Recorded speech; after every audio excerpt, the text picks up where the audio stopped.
Hello, my name is George Falconer and welcome to Peniel. I recommend two books. When Heaven is Silent by Ronald Dunn, a book about suffering, and it'll look at Bible passages and attempt to explain what they mean. And the author also is attempting to come to grips with his own suffering. A Passion for Life, a copy of Luke's Gospel, and this is a nice short book to read if you're thinking about starting to read the Bible.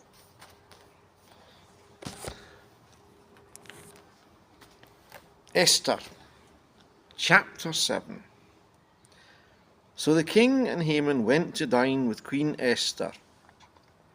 And as they were drinking wine on that second day, the king again asked Queen Esther, "What is your petition? It will be given to you. What is your request? Even up to half the kingdom, it will be granted." Then Queen Esther answered, "If I have found favor with you, O king, and if it pleases your majesty, grant me my life." She'd already had her life granted when the scepter was held out to her, so this is something different. Grant me my life. She's identifying here with her people who had been condemned to death by Haman.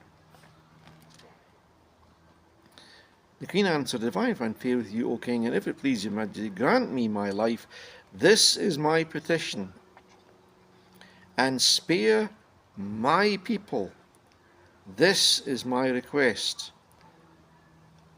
I'd love to have seen Haman's face when she said that and found out the hard way that she was a Jew, one of the people that he had condemned to death, and here she was, the queen.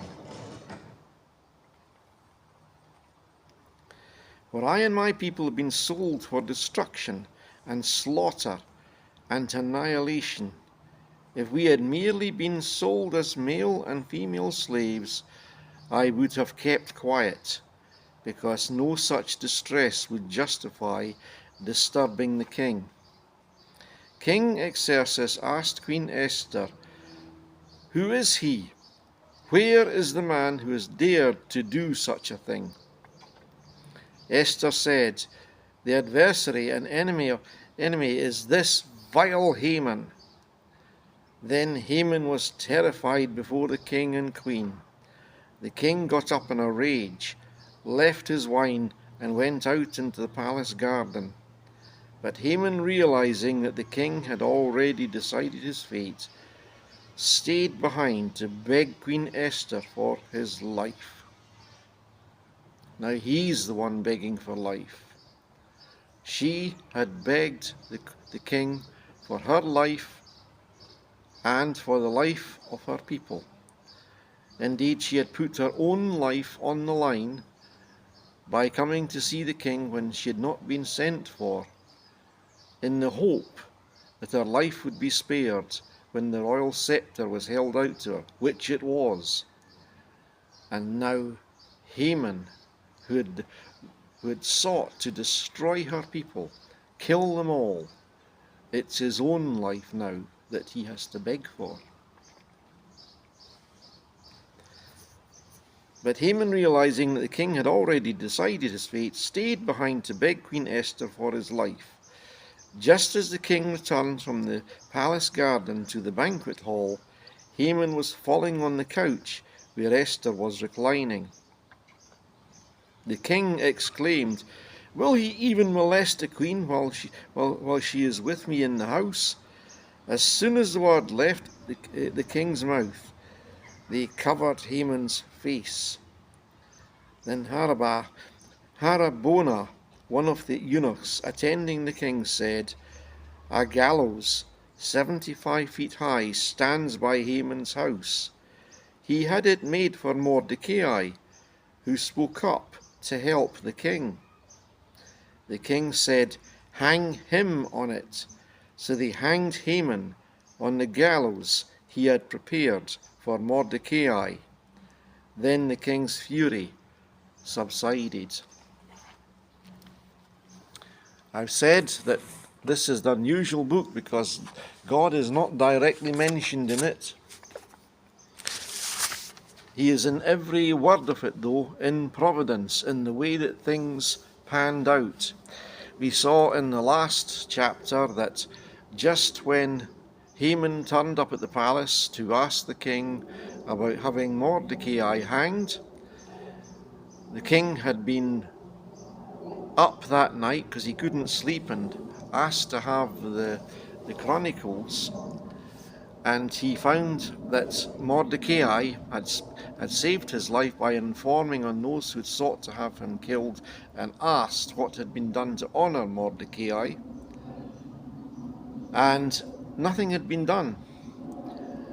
And so he asked Haman what should be done, and Haman said, put the crown on him, put the royal robes on him, let him ride a horse and be paraded for the whole of the kingdom to see. And found out that he wasn't talking about Haman, he's talking about Mordecai, because Haman thought it must be me that's going to get on this horse and be shown to the whole kingdom. And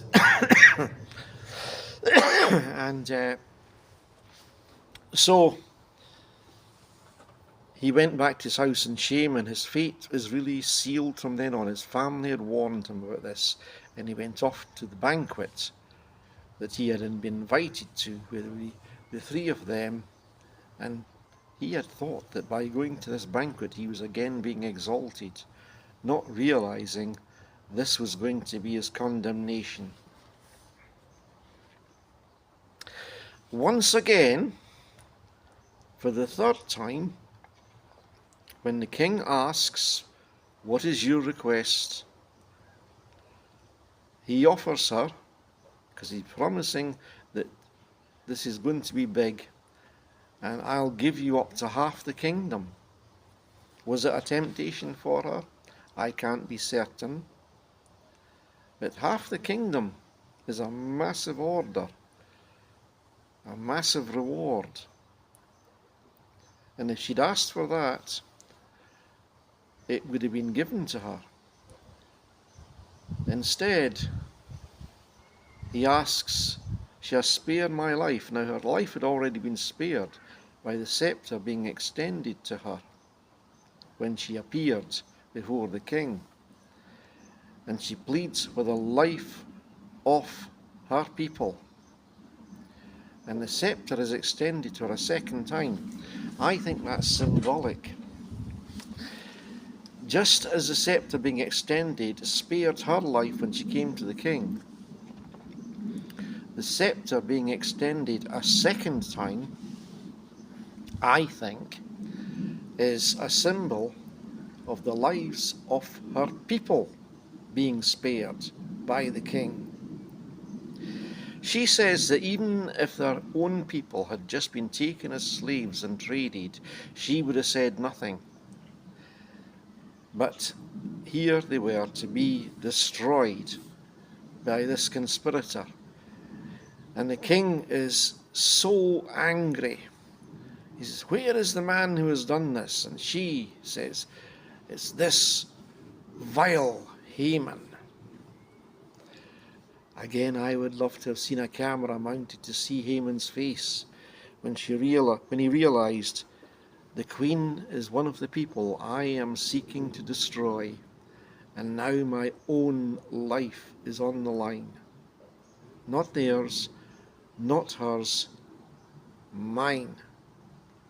And his family had warned him about this.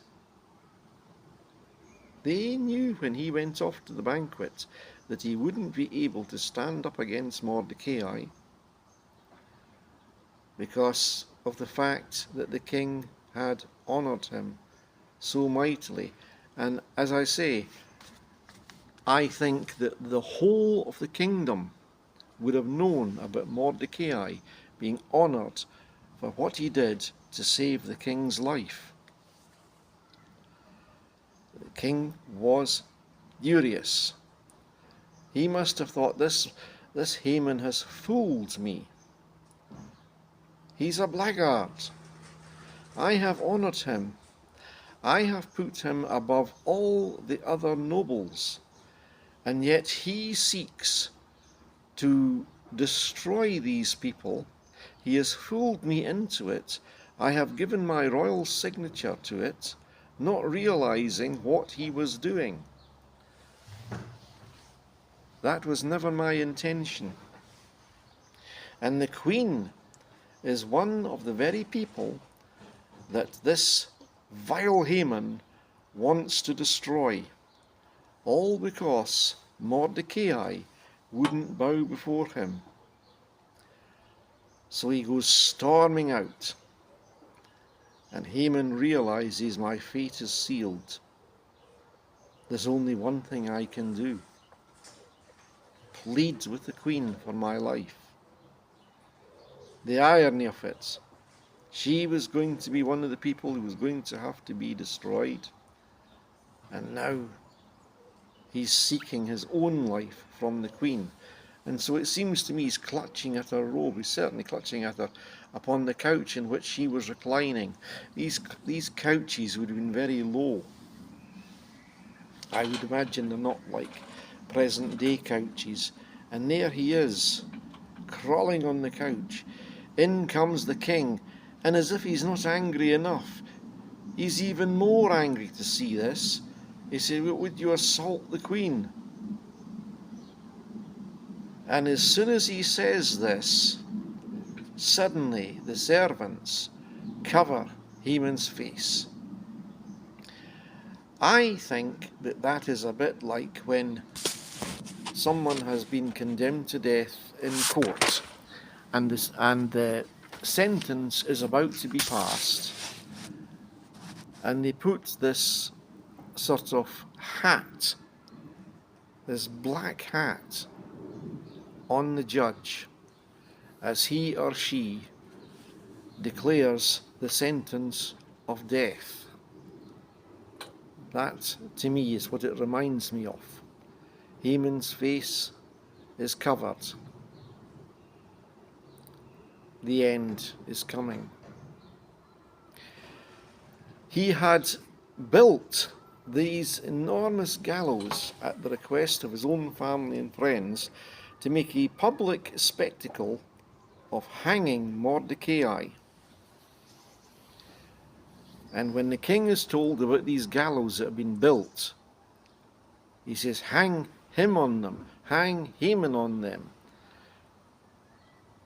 And this wouldn't have been a private matter. It would have been just as public and known throughout the kingdom as if it had been the other way around and Mordecai hung from the gallows. The very instrument he was going to use to start the carnage by hanging Mordecai and making a public spectacle of him was the very instrument that was used to end his own life and to strike down Haman's people that he had ready to destroy the Jews. And again, we see everything being lined up by God. God is not directly mentioned, but he's in the circumstances. He's in the banquet. He's in the judgment of the king. He's in the fact that Haman had no idea that Esther was a Jew. And he's in the circumstances when the scepter was extended to her for the first time and her life was spared. And she had learned, she had been trained about how to go about things in the palace. I have often asked myself the question, why is it that when the scepter was extended to her and her life was spared and the king asks her what she wants, she doesn't directly ask him. Instead, she asks him to a banquet. And then at the banquet, he asks the question again. And once again, she doesn't answer the question.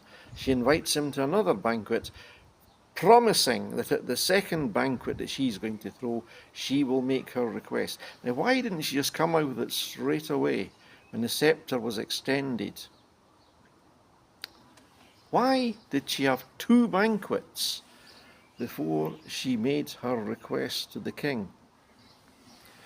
Well, I don't know the details because I've never lived in a palace. But I think that an awful lot of it came down to the training that she had received from the servants and from the family in the palace about protocol and how to set about things to get a result. And she followed those protocols.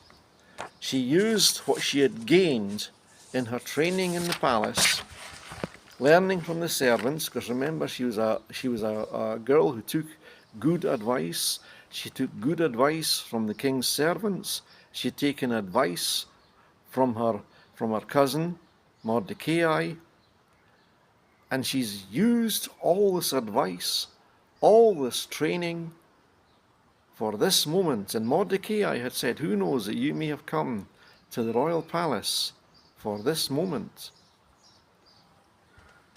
We might not be in royal palaces, but I've no idea if I might be addressing people whom God has put into a position for this moment, and there's something you have to say or something you have to do in order that God's will be carried out, and God has put you into the right position for it.